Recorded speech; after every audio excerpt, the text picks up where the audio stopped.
Exercise 6 का D को देखते हैं। इसमें समीकरण बनाने के लिए करा। अब भाषा दिया गया है, भाषा समझ रहे हैं ना, लैंग्वेज भाषा दिया गया है और उसको कह रहा है भाषा में, और इसको कथन समझिए जो कहिए, उसको कह रहा है समीकरण बनाइए। पहले छोटा छोटा उसके बाद बड़ा बड़ा है। कह रहा है देखिए x 5 से कितना अधिक है, x 5 से कितना अधिक है, x 5 से कितना अधिक है। यहाँ पे लिखेंगे 11 9 से कितना अधिक है। समझ में आ रहा है? ऐसा ही अब इस पे सोचिए, उसको सोचिए। x 5 से कितना अधिक है, 11 9 से कितना अधिक है। क्या करिएगा, 2 अधिक है ना, तो 2 अधिक है तो निकालेंगे कैसे? तो इससे इसको घटाना पड़ेगा तभी निकलेगा। समझ में आ रहा है ना? यानी इससे इसको घटाएंगे, 11 - 9 बराबर 2। तो पहले वाले से इसको घटाना पड़ेगा, तो x से 5 को घटाना पड़ेगा इसके हिसाब से। तो हो गया क्या, ये x - 5। समझ में आ रहा है ना? 11 से 11 9 से कितना अधिक है, तो दोनों को घटाएंगे तो 2 अधिक है, और दिख भी रहा है छोटा, इसीलिए लिए समझ में यहाँ आएगा। ये समझ जाएंगे तो वो समझ जाएंगे। तो ये हो जाएगा आंसर। ये x बड़ा वह संख्या और जोड़ 5। समझ में आ रहा है ना? x जो है अधिक है किससे, तो कोई संख्या तो होगा।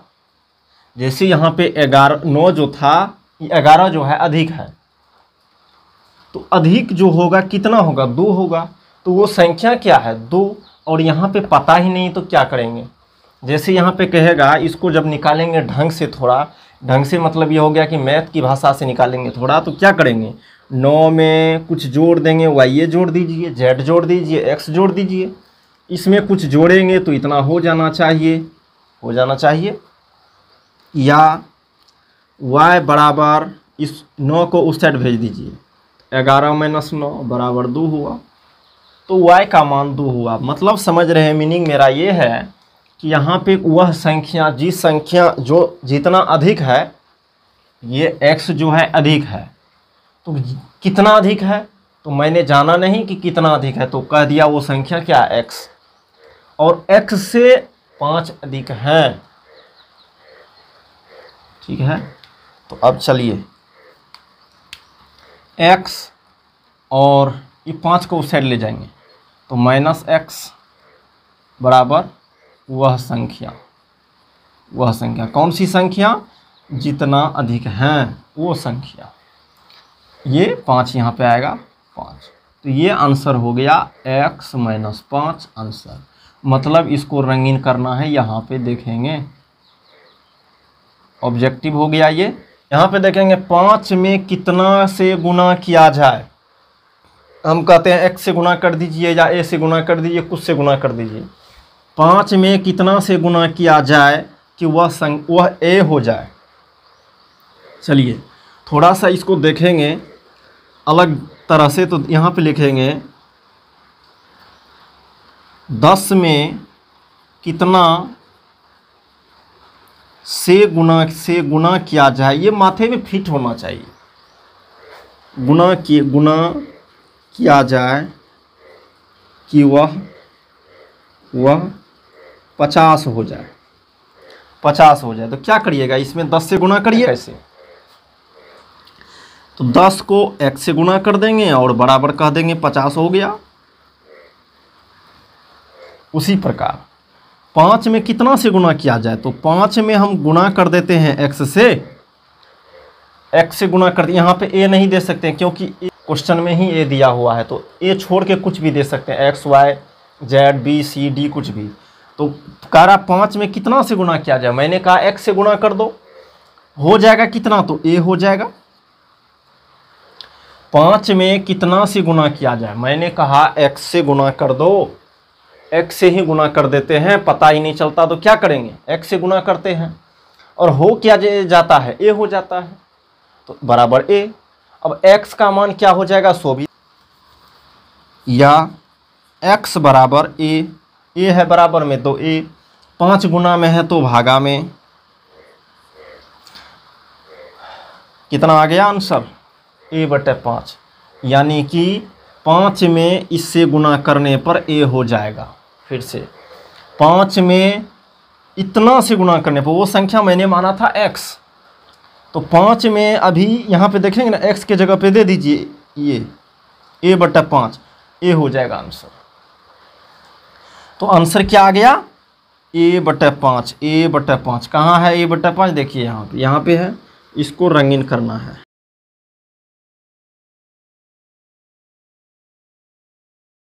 कर देना है ऑब्जेक्टिव। चलिए यहाँ पे करा, दो लगातार संख्याओं का योगफल 53 है, उसमें से एक संख्या x है तो दूसरी संख्या क्या होगा। चलिए इसको भी करके देखते हैं थोड़ा सा।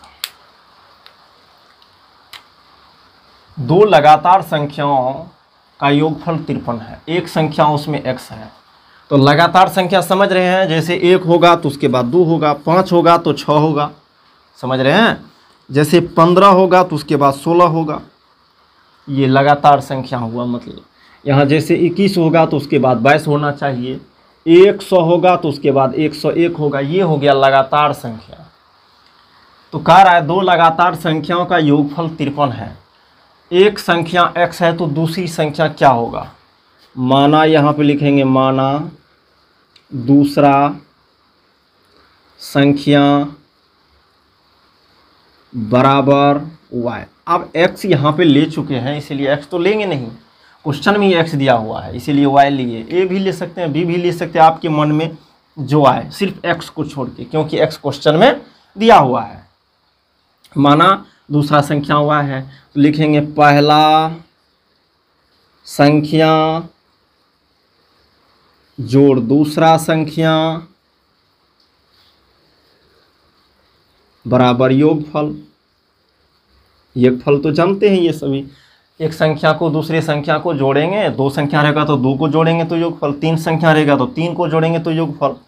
चलिए पहला संख्या दिया हुआ है, क्या है पहला संख्या, आप देखेंगे एक संख्या, मतलब पहला संख्या, एक संख्या की है, पहला संख्या की है तो x है।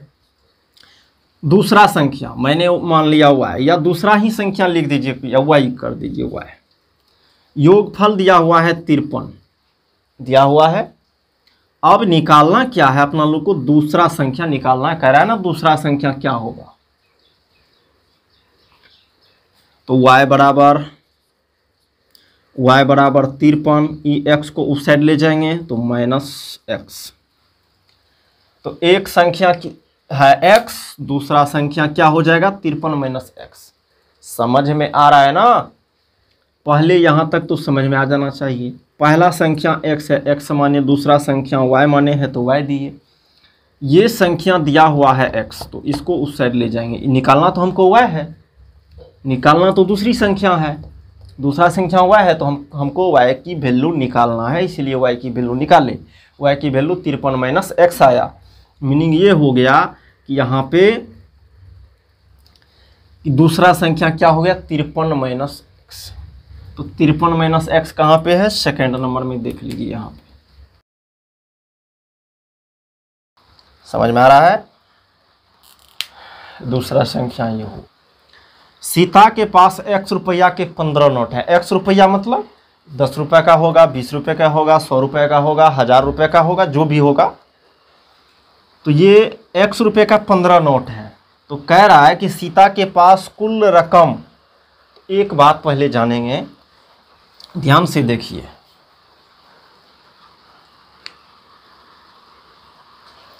जब यहाँ पे हम आपको 10 रुपया का 50 नोट है, 50 नोट, तो कुल रकम क्या होगा। पहले ये सोचिए कि आपके 10 रुपया का 50 नोट है, तो कुल रकम आपको पूछेगा, यानी कि कितना रुपया कुल है आपके पास। तो कहेंगे 10 को करते हैं 50 से गुना और कहेंगे 500 रुपया टोटल है, कुल 500 रुपया है। तो क्या करेंगे, गुना कर देते हैं। तो कुल रकम बराबर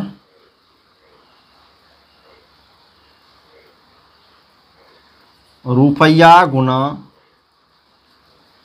नोटों की संख्या, समझ रहे हैं ना, नोटों की संख्या और कुल रुपया को क्या किया, गुना करते हैं तभी तो निकलता है। कुल रुपया कितना है, सीता के पास x रुपया है, x रुपया है। नोटों की संख्या कितना है, 15। तो हो जाएगा 15 को x से गुना करेंगे तो 15x रुपया। 15x रुपया कहाँ पे, यहाँ पे। समझ में आ रहा है कि कुल रकम जो होते हैं, यहाँ पे समझ यहाँ पे देख चुके हैं कि 10 रुपया का 50 नोट है। तो क्या करेंगे, जब कहेगा कितना रुपया है टोटल, तो क्या करते हैं, गुना करते हैं। यानी ये नोटों की संख्या और रुपया को दोनों को आपस में गुना करते हैं। वहीं तो कि रुपया और नोटों की संख्या को आपस में गुना किए। रुपया यहाँ पे है x और नोटों की संख्या है 15, तो 15x हो गया, 15x रुपया, 15x यहाँ पे है b को रंग दी। ये हो गया अपना लोग को एक का a, b और c और d, दोनों तीनों हो गया। तो इसको देख लीजिए। इसके बाद से त्रिभुज के दो कोणों का x डिग्री y डिग्री है, तो तीसरा कोण क्या होगा, ठीक है। पहले ये जानना पड़ेगा कि त्रिभुज में 3 कोण होता है, ये तो भी जानते होंगे। कोई भी त्रिभुज बना लीजिए, जब ऐसा बना देंगे तो यहाँ पे एक कोण, यहाँ में एक कोण और यहाँ एक कोण, कैसा भी त्रिभुज बनाइए 3 कोण होगा। और ये भी जानते हैं कि तीनों कोणों का योगफल, यानी इसका, इसका और इसका 180 डिग्री होता। कोई भी त्रिभुज हो, उसमें तीनों कोणों का योगफल क्या होता है, 180 डिग्री। चलिए यहाँ पे लिखेंगे हल। त्रिभुज के तीनों कोणों का योगफल बराबर 180 डिग्री। आ रहा है समझ में। त्रिभुज के तीनों कोणों का योगफल 180 डिग्री। चलिए, एक है x डिग्री, दूसरा है y डिग्री और तीसरा कोण प्लस तीसरा कोण, कुछ भी होगा, तीसरा कोण हम लिख देते हैं डायरेक्ट। हम यहाँ पे x y z भी लिख सकते थे कि वो z डिग्री है, a डिग्री है, p डिग्री है। डायरेक्ट ही मान लिए कि तीसरा भी कोण होगा। एक कोण ये है, एक कोण ये है, तो तीसरा होगा या नहीं होगा, होना चाहिए 180 डिग्री। तीनों को जोड़ेंगे तो 180 डिग्री होगा।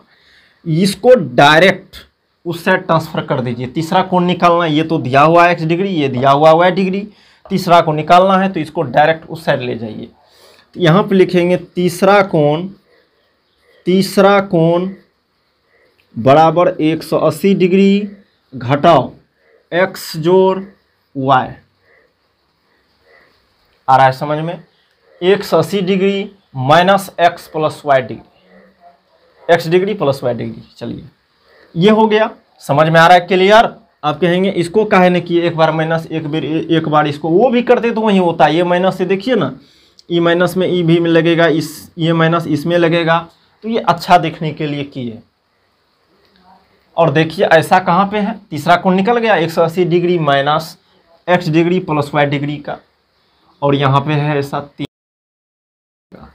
आपके आंसर में, बुक में बहुत सारा आंसर गलत है, इसीलिए उस पर विचार नहीं करना। यहाँ पे सोच करके देख लीजिए और समझ में आ जाएगा कि हमने क्या किया और क्या नहीं किया। चलिए इसके बाद 2 नंबर को देखते हैं। 2 नंबर को देखते हैं। यहाँ पे 2 नंबर को देखिए। यहाँ पे कह रहा है रिक्त स्थान को भरिए, खाली जगह को भरना है। और कह रहा है 2 संख्याओं का योग 51 है, तो उसमें से एक संख्या x है, तो दूसरी संख्या क्या होगा। आपको कहेगा 2 संख्याओं का योग क्या है, 20 है मानते हैं। एक संख्या 9 है, दूसरी संख्या बोल दीजिएगा 11 है। बोलेंगे कैसे, इन 9 को इसमें से घटा दीजिए, 11 हो जाएगा। वैसे नहीं बनाना, यहाँ पे लिखेंगे हल। यहाँ पे पहला या पहली जो कहिए, एक संख्या एक संख्या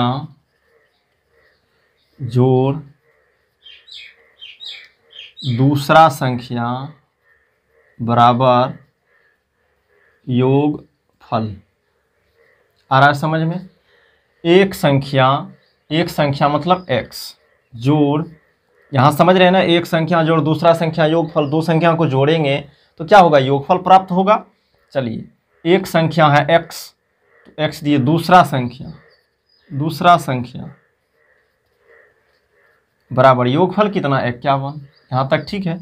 एक संख्या का x है, दूसरा संख्या ऐसे कर दिए, योगफल के सामने 51 दे दिया, 51 योगफल है। चलिए, या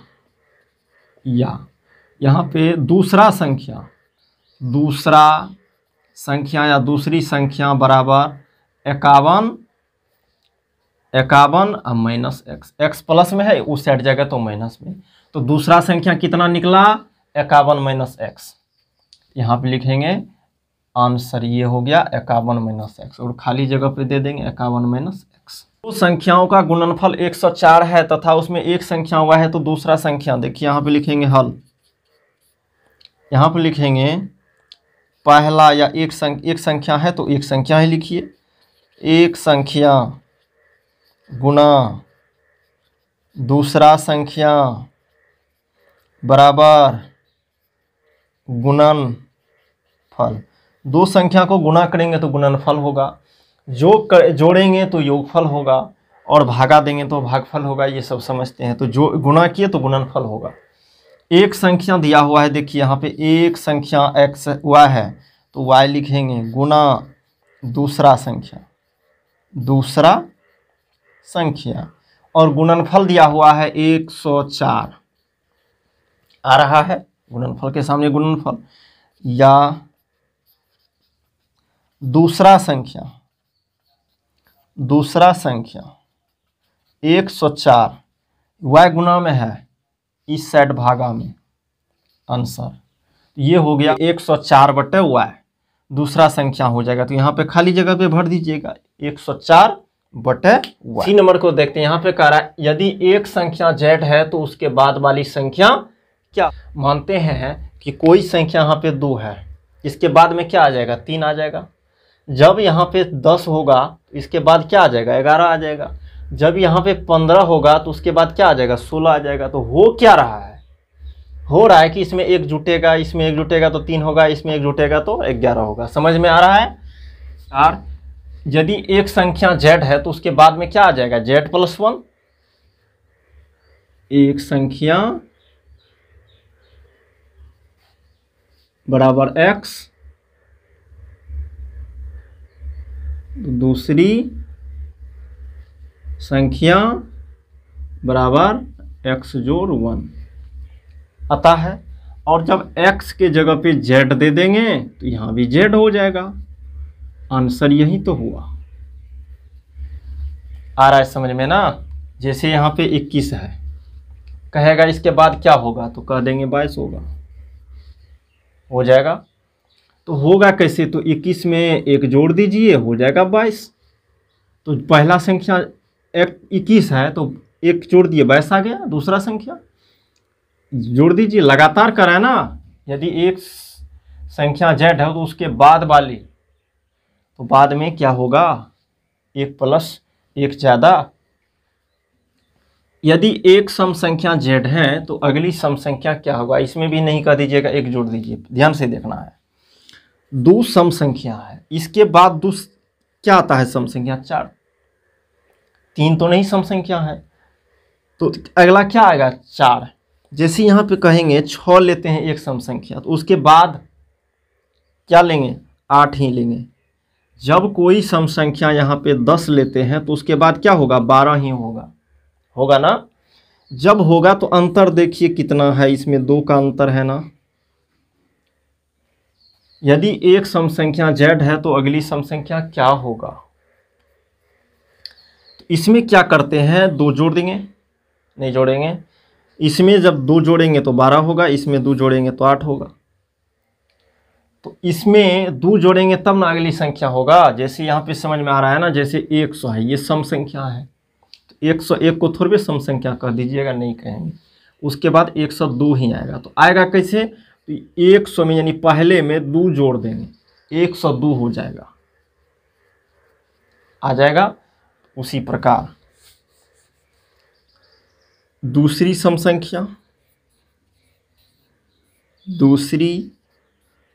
संख्या बराबर z जोड़ 2। आ रहा है समझ में?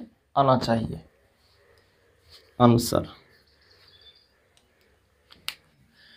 यहां पे कह रहा है 2 लगातार सम संख्याओं का अंतर डैश होता है।